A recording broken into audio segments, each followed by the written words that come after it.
What is up, comic book fans? It is another edition of Pull This for the week of October 31st, 2018, Halloween.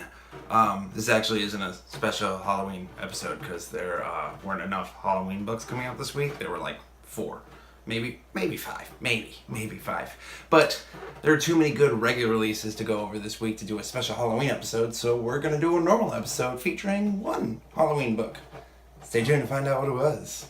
Coming in at number 5 this week is Batman Secret Files number 1, written by Tom King, Tom Taylor, Jordi Belair, Cheryl Lynn Eaton, and drawn by Michael Janin, Elena Casagrande, and Jorge Fornes.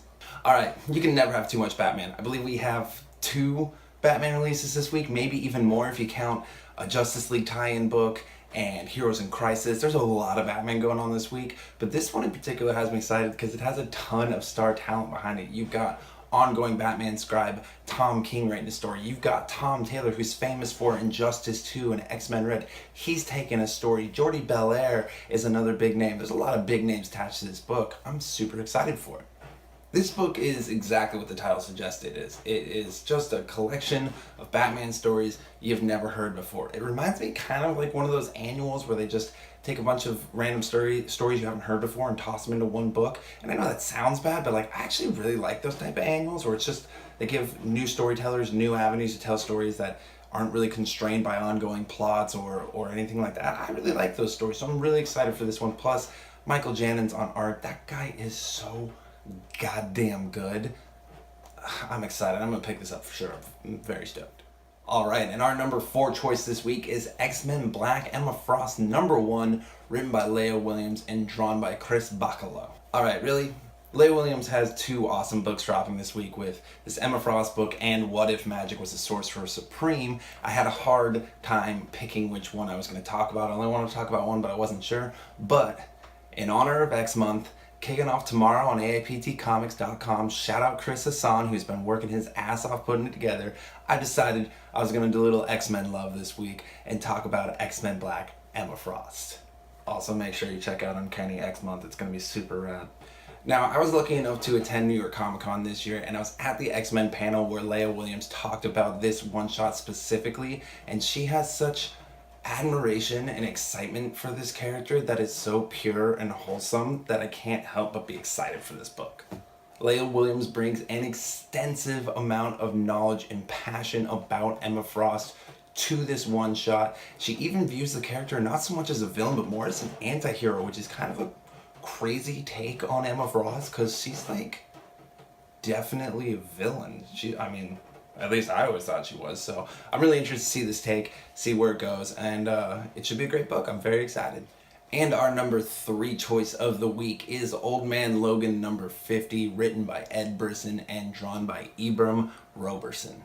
Truly is the end of an era with the ending of Old Man Logan with this week's 50th issue, but I guess it kind of makes sense. Don't get me wrong, it's very bittersweet. It's been a great series, but now that you have normal aged man Logan back in the Marvel Universe, it only makes sense that Old Man Logan's gotta go.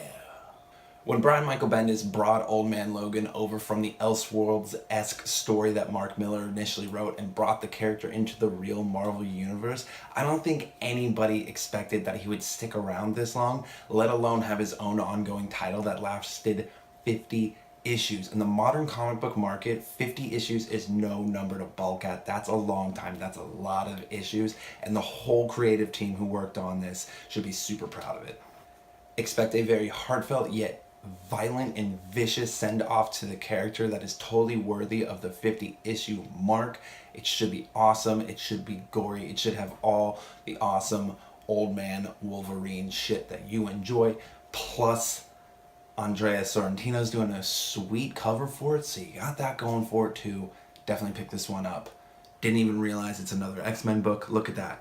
X-Men month kicks off tomorrow. We've got 2 X-Men books to talk about.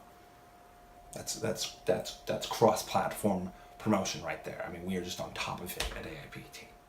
At number 2 this week, we've got Witch's Bad Eggs one-shot special, written by Scott Snyder and drawn by Jock. Alright, it is Halloween, and like I said, I don't want to do a Halloween episode, but I'd be absolutely remiss not to at least include one scary book for today. And luckily enough for me, Witch's Bad Eggs comes out today, and it is a highly anticipated prequel to Scott Snyder and Jock's cult classic Witches series with Image Comics. The series was initially supposed to appear serialized in different issues of Image Plus. Image Plus was a magazine that promoted different Image comic books coming out, but since Image Plus is no longer a thing, they had to figure out a new way to release the story, and then boom, you get Witch's Bad Eggs, an 80-page super issue one-shot.